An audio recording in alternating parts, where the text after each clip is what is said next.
Чаби Алонсо сам е решил да напусне Реал Мадрид. Медиите в Испания тръбят, Чаби Алонсо е взел еднолично решение след увеличилото се напрежение в съблекалнята в последните седмици. Той просто е бил изтощен от еготата, от неуважението и дразгите, които са се насложили в съблекалнята на белия балет. Чаби Алонсо сам е поискал да напусне отбор.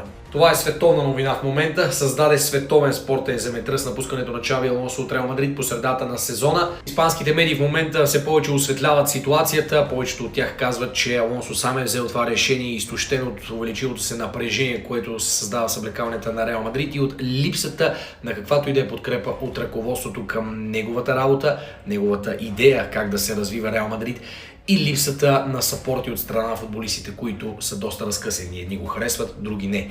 Основно напрежението се увеличило след провала на световното клубно първенство. И още тогава, след световното клубно, се вижда как някои футболисти зачерпят Чаби Алонсо и неговите методи на работа. Създават се някакви групички, едни го харесват, други не. Чаби Алонсо просто е изтощен от това да менажира междуличностните отношения в съблекалнията, а не да се концентрира изцяло върху тренировъчния процес. Може би и това го е смачкал психически. От непобедим в Леверкузен до уволнен в Реал Мадрид. Според много хора в Испания в момента, гледам много стримове, много коментари, 80% от хората, които разбират от футбол и гледат много футбол в Испания, казват, че това е изключително рисковано решение. Други подкрепят и казват, че Чаби Алонсо просто не може да овладее съблекалнята и не може да бъде на нивото на звездите на Реал Мадрид, не може да бъде на авторитета, на нивото на авторитета на този клуб и решението е било логично. По-добре сега, за да може да се спаси този сезон, който в момента не изглежда добре. Реал, разбира се, продължава преследването на Шампионската лига, но там игрите са неубедителни. Загуби голям мач срещу Манчестър Сити през есента.